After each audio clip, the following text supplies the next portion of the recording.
Hello students, welcome on our online learning platform Let's Study India। BSc first semester का हमारा जो unit 3 है periodic properties of S and P block elements. तो periodic properties S block elements की क्या होगी, anomalous behaviour क्या होगा, पी ब्लॉक एलिमेंट्स की पीरियोडिक प्रॉपर्टीज़ क्या हैं। पीरियोडिक प्रॉपर्टीज़ में मेनली हमें फिजिकल प्रॉपर्टीज़ ही डिस्कस करनी थी। तो पी ब्लॉक एलिमेंट्स के फिजिकल प्रॉपर्टी, एनॉमलस बिहेवियर, ये सारी चीज़ें हमने डिटेल में अच्छे से डिस्कस कर ली हैं। उसके बाद हमने स्टार्ट किया था effective nuclear charge, screening and shielding effect, वो भी हमने अच्छे से डिटेल में कंप्लीट कर लिया है। आज का जो हमारा टॉपिक है वो है हमारा स्लैटर्स रूल। अब स्लैटर्स रूल समझने से पहले हमें ये पता होना चाहिए कि इफेक्टिव न्यूक्लियर चार्ज क्या होता है, स्क्रीनिंग एंड शील्डिंग इफेक्ट क्या होता है, किस तरीके से स्क्रीनिंग जनरेट होती है न्यूक्लियस के सराउंडिंग में, ये सारी चीज़ें हमें पता होनी चाहिए। तो मैंने ये आपको डिटेल में काफ़ी अच्छे से बता दिया है। अगर आपने मेरा लेक्चर नहीं देखा है तो आप जाओ चैनल पे, वहाँ पे आपको प्लेलिस्ट मिल जाएगी periodic properties of S and P block elements. तो वहाँ से आप जाके सारे लेक्चर्स देख लेना, ठीक है। तो आज हम क्या डिस्कस करेंगे, आज हम डिस्कस करेंगे स्लैटर्स रूल। स्लैटर्स रूल क्या होता है, तो आप अपने सिलेबस में जब देखोगे तो वहाँ पे मेंशन किया हुआ है स्लैटर्स रूल। स्लैटर्स रूल मैंने आपको बताया था मेनली न्यूमेरिकल्स के लिए ही हम स्लैटर्स रूल का यूज़ करेंगे। इफेक्टिव न्यूक्लियर चार्ज क्या होता है, तो ये भी हमने डिटेल में डिस्कस किया था। एक बार फिर से देख लेते हैं इफेक्टिव न्यूक्लियर चार्ज क्या होता है। डेफिनेशन रीड करते हैं। The effective nuclear charge on an electron is given by the following equation. जो इफेक्टिव न्यूक्लियर चार्ज होता है, मैंने आपको ये बताया था स्क्रीनिंग क्या है, शील्डिंग क्या है, ठीक है। इफेक्टिव न्यूक्लियर चार्ज में हमने देखा था कि जो हमारा न्यूक्लियस है उसका जितना अट्रैक्शन फोर्स आउटर सेल पे लगना चाहिए उतना नहीं लग पाता है। रीज़न क्या था, क्योंकि जो इनर सेल्स होते हैं वो क्या करते हैं, स्क्रीनिंग जनरेट कर देते हैं। अगर इसी चीज़ को हम वैल्यू के फॉर्म में कैलकुलेट करें तो यही क्या होता है, हमारा इफेक्टिव न्यूक्लियर चार्ज होता है। अब इसका इक्वेशन क्या है, तो फॉर्मूला होता है हमारा Z effective is equal to Z minus S. एक ये भी होता है और एक फॉर्मूला हमारा ये भी होता है, Z effective is equal to Z minus sigma, ठीक है। अब यहाँ पर जो एस है और ये जो सिग्मा है दोनों सेम ही थिंग है, दोनों सेम है, ठीक है। बस ये है कि सिग्मा जो है हमारा, अगर आप इस तरीके से एस से रखोगे तो ये जो एस है ये भी यहाँ पे हमारा क्या डोनेट कर रहा है, सिग्मा ही डोनेट कर रहा है, सॉरी सिग्मा ही रिप्रेजेंट कर रहा है, ओके। और ये जो है हमारा सिग्मा, ये तो सिग्मा आप सिंबल से ही समझ जाओगे। अब ये जो एस है ये है क्या, ये चीज़ समझते हैं। Where Z is the number of protons in the nucleus. Number of protons का मतलब क्या है कि एटॉमिक नंबर की बात हो रही होगी। उसके बाद है हमारा atomic number, and S is the number of electrons between the nucleus and the electron in question, the number of non valence electrons. तो जब आप क्वेश्चन करोगे तो आपको अच्छे से समझ में आएगा। फिलहाल तब तक के लिए जो सिग्मा है वो हमारा होता क्या है, अगर हम लोग इसको शॉर्ट में कहें तो ये हमारा होता है स्क्रीनिंग कांस्टेंट।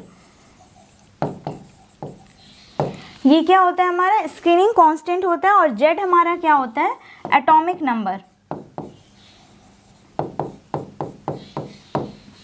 ठीक है। जेड हमारा क्या होता है, एटॉमिक नंबर होता है, और सिग्मा हमारा क्या होता है, स्क्रीनिंग कांस्टेंट होता है। जेड इफेक्टिव की वैल्यू ही हमें कैलकुलेट करनी है। अब ये जो हमारा जेड इफेक्टिव है इसकी वैल्यू को कैलकुलेट करने के लिए ही स्लैटर्स रूल आया था, ठीक है। स्लैटर्स रूल ने हमें बताया कि कोई भी क्वेश्चन है, सब क्वेश्चन दैट मीन कि कोई भी एलिमेंट है उसमें हमें कैलकुलेट करना है कि उसका Z effective means effective nuclear charge कितना होगा। तो उसी चीज़ को कैलकुलेट करने के लिए स्लैटर्स ने रूल दिए थे। क्या रूल दिए थे ये चीज़ डिस्कस करते हैं। ये समझ में आ गया, मेनली जो इक्वेशन है वो जेड माइनस एस हो सकता है। एस हमारा यहाँ पे क्या है, स्क्रीनिंग कांस्टेंट है, लेकिन एस ना लिखकर हम क्या लिखेंगे, सिग्मा लिखेंगे। तो मेन जो आपका फॉर्मूला है वो यही है, Z effective is equal to Z minus sigma. Sigma क्या है, स्क्रीनिंग कांस्टेंट है, जेड क्या है हमारा एटॉमिक नंबर है। क्लियर है इतना। अब आगे चलते हैं, देखते हैं स्लैटर्स रूल। स्लैटर्स रूल के अकॉर्डिंग, स्लैटर्स रूल के मेनली दो रूल रहेंगे, ठीक है। दोनों रूल को हमें अच्छे से समझना है। तो फर्स्ट रूल हमारा क्या है, स्लैटर्स रूल क्या है, ये चीज़ समझ में आ रही है ना कि स्लैटर रूल क्यों आया था। तो स्लैटर रूल इसलिए आया था, effective nuclear charge Z effective को कैलकुलेट करने के लिए स्लैटर्स रूल आया था। ये चीज़ क्लियर है। अब यहाँ पर हम लोग देखते हैं फर्स्ट रूल हमारा क्या है, right electronic configuration of the element and divide it into the following groups. सबसे पहले हम लोग क्या करेंगे, सपोज आपको कोई भी एलिमेंट दे दिया, ठीक है, उस एलिमेंट का आपको Z effective nuclear charge calculate करना है। तो सबसे पहले क्या करेंगे, हम लोग उस एलिमेंट को लेंगे, उसका जो इलेक्ट्रॉनिक कॉन्फ़िगरेशन है वो लिखेंगे। इलेक्ट्रॉनिक कॉन्फ़िगरेशन लिखने के बाद हम लोग क्या करेंगे, इसको ग्रुप के फॉर्म में कर देंगे। ग्रुप दैट मीन, अब अगर आप इलेक्ट्रॉनिक कॉन्फ़िगरेशन लिखोगे तो ऑब्वियस सी बात है वहाँ पर 1s आएगा ही। उसके बाद क्या आएगा, हमारा 2s 2p आएगा, फिर हमारा 3s 3p, 4s 4p, 4d 4f, 5s 5p etcetera. Etcetera का मतलब ऐसे ही आगे हम चलते जाएंगे, ठीक है। अब यहाँ पर इसको हमें समझना है, अच्छे से समझते हैं। ये जो हमारा 1s है, अब आप देखो किस तरीके से ग्रुपिंग की गई है, ये चीज़ समझते हैं। तो नंबर ऑफ शेल्स के अकॉर्डिंग ग्रुपिंग की गई है। अगर S और P, यहाँ पे मैं डिटेल में समझाती हूँ आपको। जब मैं आपको स्क्रीनिंग इफेक्ट बता रही थी तो वहाँ पे मैंने बताया था कि ये जो इफेक्ट होता है S और P का बहुत होता है, D एंड F का नेग्लिजिबल होता है या बहुत कम होता है।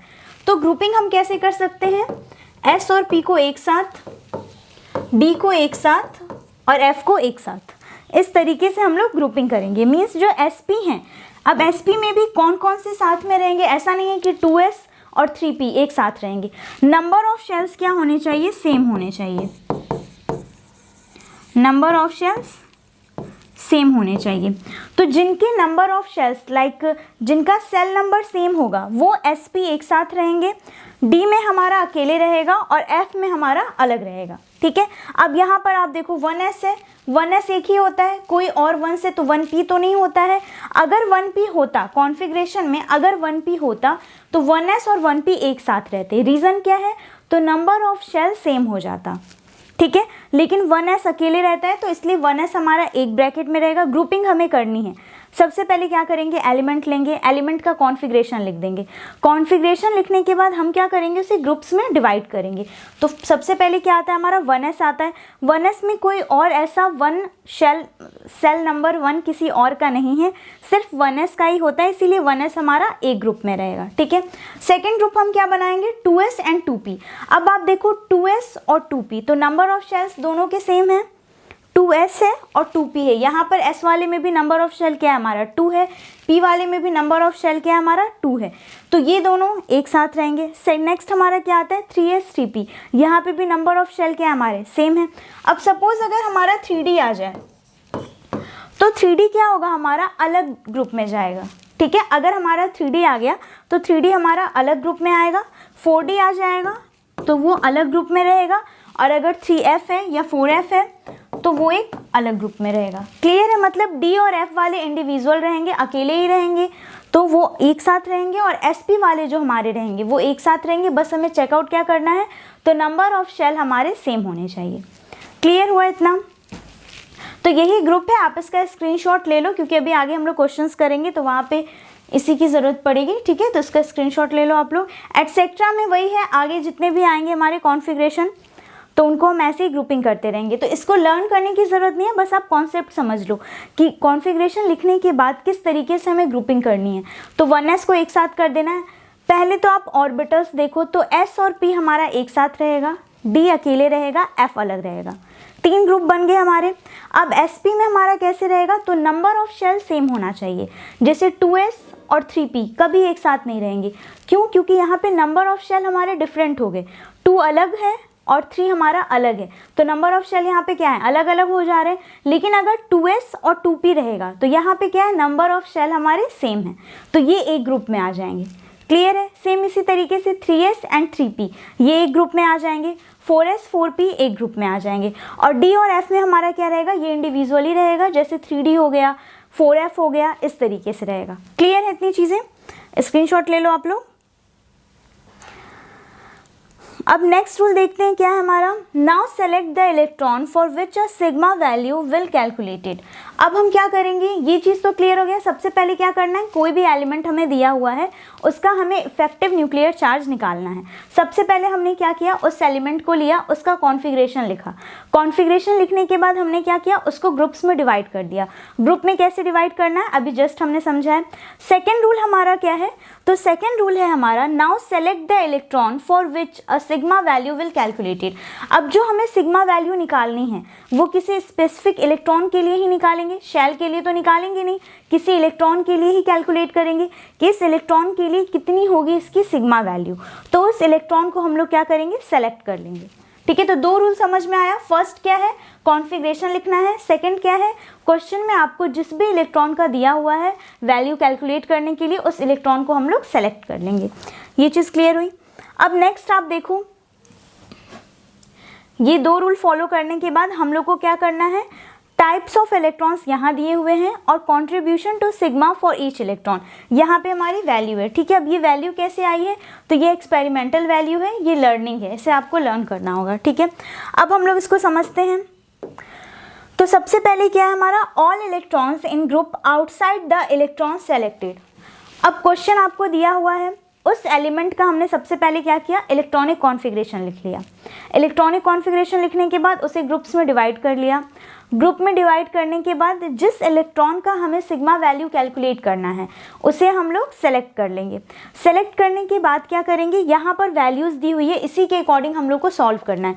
तो सबसे पहला पॉइंट हमारा क्या है, जिस इलेक्ट्रॉन का हमें सिग्मा वैल्यू कैलकुलेट करना है उस इलेक्ट्रॉन के आउटसाइड मीन्स उस इलेक्ट्रॉन के बाहर जितने भी इलेक्ट्रॉन्स होंगे उन्हें हम लोग, जितने भी इलेक्ट्रॉन्स होंगे, जैसे सपोज कि जो इलेक्ट्रॉन हमने सेलेक्ट किया जिसकी सिग्मा वैल्यू हमें निकालनी है, उस इलेक्ट्रॉन के बाहर जितने भी इलेक्ट्रॉन्स हमारे रहेंगे, उस इलेक्ट्रॉन के आउटसाइड में जितने भी इलेक्ट्रॉन्स रहेंगे उनकी वैल्यू हम क्या ले लेंगे, 0 ले लेंगे। क्लियर है इतना? अभी क्वेश्चन करोगे तो आप और अच्छे से क्लियर होगा, लेकिन इसको भी समझ लो क्योंकि क्वेश्चन अभी जब हम लोग करेंगे तो इसी की हेल्प पड़ेगी। ठीक है, अब ये चीज़ क्लियर हो गया। जिस भी इलेक्ट्रॉन का सिग्मा वैल्यू कैलकुलेट करना है उसको सेलेक्ट करना है, उसके बाद उस इलेक्ट्रॉन के बाहर जितने भी इलेक्ट्रॉन्स होंगे उनकी वैल्यू हमें कितनी ले लेनी है, 0 ले लेनी है। ठीक है, सेकेंड पॉइंट आप देखो, all electrons belong to same group of selected electron. अब जिस इलेक्ट्रॉन को हमने सेलेक्ट किया है उस इलेक्ट्रॉन का जो ग्रुप रहेगा तो उस ग्रुप में ऑब्वियस सी बात है और भी इलेक्ट्रॉन्स रहेंगे। जैसे फॉर एग्जांपल सपोज कि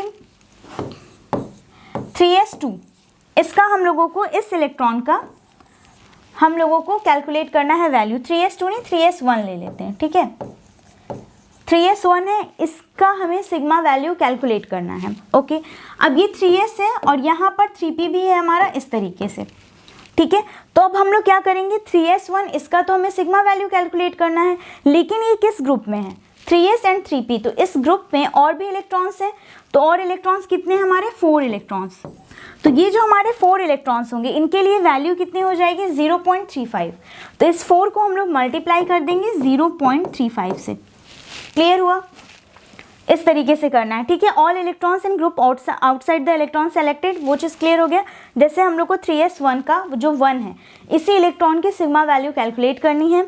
अब इस ग्रुप के बाहर सपोज कि बहुत सारे इलेक्ट्रॉन्स हैं, जैसे 4s 4p, इस तरीके से इलेक्ट्रॉन्स है, तो इन सब की वैल्यू हम लोग कितनी ले लेंगे, 0 ले लेंगे। ठीक है, अब उसके बाद इस ग्रुप में जैसे 3s1 का हमें सिग्मा वैल्यू कैलकुलेट करना है, इस ग्रुप में हमारे बाकी के जो इलेक्ट्रॉन्स हैं, तो 3s1 1 वाले इलेक्ट्रॉन को छोड़कर कितने इलेक्ट्रॉन्स हमारे बच रहे हैं, 4 इलेक्ट्रॉन बच रहे हैं। इन 4 इलेक्ट्रॉन्स को हम लोग क्या करेंगे, 0.35 से मल्टीप्लाई कर देंगे। क्लियर हुआ इतना? थर्ड देखते हैं हम लोग, all electrons in cell immediately inside. अब यहाँ पर ये तो सॉल्व हो गया हमारा। अब इसके पीछे इनसाइड मीन्स क्या है, ये हमारा हो गया, इसी का सिग्मा वैल्यू हमें कैलकुलेट करना है। इसके आगे जितने भी हमारे शेल्स होंगे वो किस में आएंगे, आउटसाइड में आएंगे। ये तो सेलेक्टेड इलेक्ट्रॉन्स है। अब इसके पीछे जितनी भी कॉन्फ़िगरेशन होगी या जितने भी नंबर ऑफ शेल्स होंगे वो सभी किस में आएंगे, इनसाइड में आएंगे। क्लियर है, इनर सेल्स में आएंगे। इनके लिए हमें वैल्यू क्या रखनी है, 0.85। ठीक है, जितने भी इलेक्ट्रॉन्स होंगे वो नंबर ऑफ इलेक्ट्रॉन्स हम लोग कैलकुलेट करेंगे, देख लेंगे कितने नंबर ऑफ इलेक्ट्रॉन्स है, उसका मल्टीप्लाई किसके साथ कर देंगे, 0.85 के साथ। नेक्स्ट हमारा क्या है, ऑल इलेक्ट्रॉन्स फर्दर इनसाइड। अब उसके बाद भी जितने इलेक्ट्रॉन्स हैं हमारे उनका क्या करेंगे, 1 के साथ मल्टीप्लाई कर देंगे। क्लियर हुआ? तो ये आप स्क्रीनशॉट ले लो। ठीक है, इसका स्क्रीनशॉट ले लो, इसके बाद हम लोग अभी क्वेश्चन करेंगे तो और अच्छे से क्लियर होगा।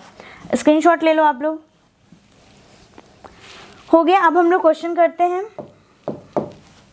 सपोज कि क्वेश्चन है हमारा,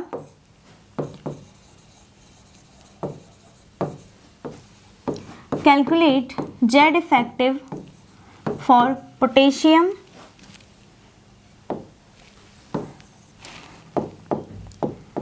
for 4s1. Okay, calculate Z effective for 4s1 in potassium.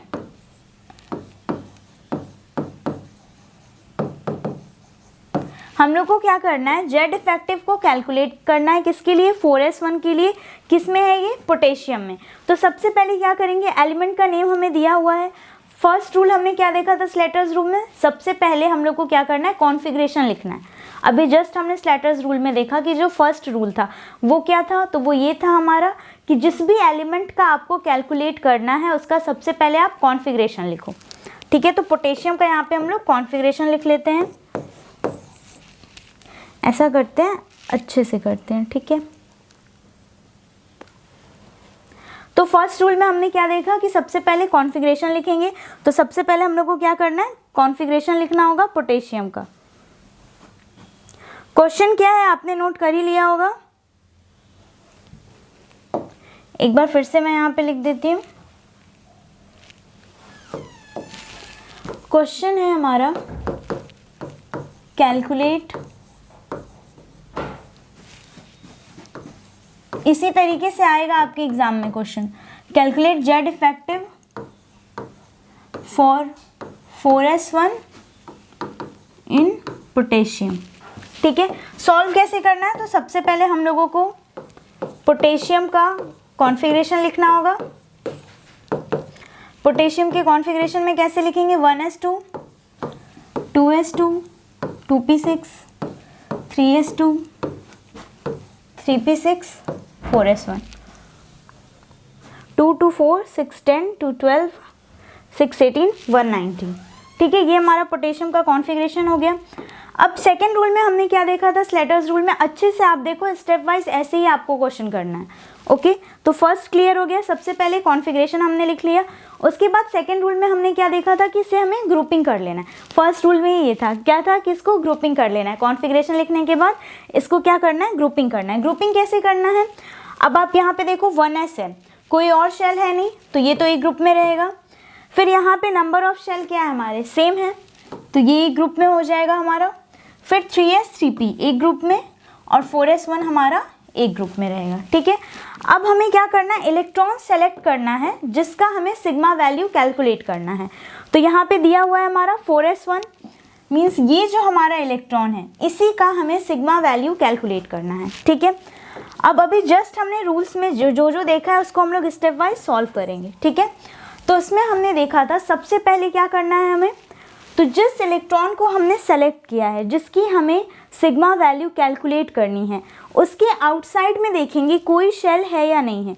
मान लीजिए पोटेशियम का हम लोग कर रहे हैं। ठीक है, तो पोटेशियम में हमें आउटर सेल का कैलकुलेट करना है। कभी ऐसा भी हो सकता है कि आपको इनमें से किसी एक का करना हो, तो जैसे सपोज फॉर एग्जांपल सपोज कि आपको 2s2 का निकालना है। ठीक है, 2s2 के लिए सिग्मा वैल्यू कैलकुलेट करनी है। अब 2s2 को हम लोग क्या करेंगे, अंडरलाइन कर लेंगे। उसके बाद आप देखो इसके आउटसाइड में ये एक शेल है, ये एक शेल है। ठीक है, क्योंकि ये वाला जो है इलेक्ट्रॉन ये तो उसी के साथ है, उसी के ग्रुप में है, नंबर ऑफ शेल सेम है, तो इसको तो इंक्लूड करेंगे नहीं हम लोग। लेकिन यहाँ पर आप देखो जो आउटसाइड में जो शेल है इन सभी की वैल्यू कितनी लेंगे हम लोग, 0 ले लेंगे। फर्स्ट रूल में हमने यही देखा था कि जिस इलेक्ट्रॉन का सिग्मा वैल्यू कैलकुलेट करना है उसके आउटसाइड में जितने भी इलेक्ट्रॉन्स रहेंगे उन सभी की वैल्यू 0 लेनी है। ये चीज़ क्लियर हो गया। अगर आपको बीच में से किसी भी एक इलेक्ट्रॉन का दे देगा सेलेक्ट करने के लिए तो कैसे करना है, ये चीज़ क्लियर है। लेकिन पोटेशियम में आप देखो तो हम लोग को आउटसाइड का ही निकालना है, आउटर शेल का ही दिया हुआ है, तो इसके आगे कुछ और तो है नहीं, तो वैल्यू हम लोग 0 ही ले लेंगे। ठीक है, अब उसके बाद हम लोग को क्या करना है, स्टेप वाइज सॉल्व करते हैं। ये चीज़ क्लियर हो गई। आउटर में हमारा क्या है, जो हमारा इलेक्ट्रॉन है उसके आउटसाइड में कोई और नंबर ऑफ शेल्स नहीं है हमारे, तो उसकी वैल्यू हम लोग 0 ले लेते हैं। अब उसके बाद हम लोग क्या करेंगे, तो नेक्स्ट में आप देखो इसके साथ कोई और भी इलेक्ट्रॉन्स नहीं है, मीन्स कि 4s1 अकेले है, ऐसा नहीं है कि हमारे पास 4p भी है। इस ग्रुप में कोई और इलेक्ट्रॉन प्रेजेंट नहीं है। अगर होता तो क्या करते, उस इलेक्ट्रॉन का मल्टीप्लाई कर देते 0.35 से, लेकिन यहाँ पे कोई और इलेक्ट्रॉन नहीं है तो ये वाला भी रूल यहाँ पर एप्लीकेबल नहीं होगा। थर्ड रूल हमारा क्या था, तो इनसाइड द सेल्स देखेंगे।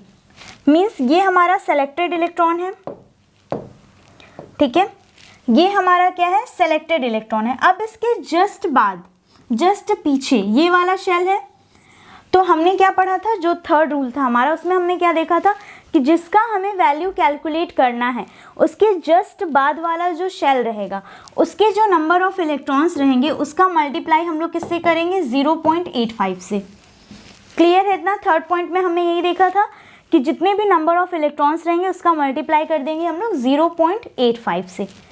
अब उसके बाद क्या करेंगे, तो फर्दर इनसाइड सेल्स, मीन्स इसके अलावा अब जितने भी इनसाइड सेल्स होंगे उन सभी में हम लोग क्या करेंगे, नंबर ऑफ इलेक्ट्रॉन्स कैलकुलेट कर लेंगे और उसको मल्टीप्लाई कर देंगे 1 से। ठीक है, तो करते हैं फटाफट से इसको हम लोग। ये चीज़ क्लियर हो गया। कुछ और तो हमें करना है नहीं, क्योंकि जो स्टार्टिंग के जो 2 रूल्स थे वो तो एप्लीकेबल ही नहीं हुए।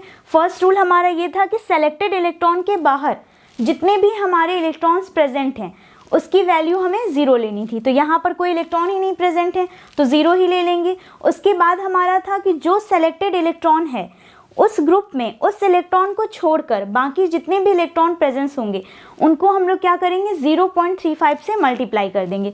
तो यहाँ पर हमने देखा इस ग्रुप में हमें 4s1 का ही कैलकुलेट करना है सिग्मा वैल्यू, और यहाँ पर कोई और इलेक्ट्रॉन प्रेजेंट नहीं है। क्लियर है? तो 0.35 से मल्टीप्लाई भी नहीं करना होगा। तो सेकेंड वाला रूल भी इसके लिए नहीं था। अब जो थर्ड रूल था, तो थर्ड रूल हमारा ये था कि सेलेक्टेड इलेक्ट्रॉन के बाद जो हमारे शेल्स हैं उनमें जो इलेक्ट्रॉन्स हैं उनका मल्टीप्लाई हमें कर देना है 0.85 से। क्लियर है? तो ये हम लोग करेंगे। उसके बाद फोर्थ रूल हमारा क्या था कि उस सेल के बाद जितने भी, उस सेल को छोड़कर जितने भी अंदर के शेल्स या अंदर के इलेक्ट्रॉन्स होंगे उनको क्या करेंगे, हम लोग नंबर ऑफ इलेक्ट्रॉन्स कैलकुलेट करेंगे और 1.00 से मल्टीप्लाई कर देंगे। क्लियर हो गया इतना?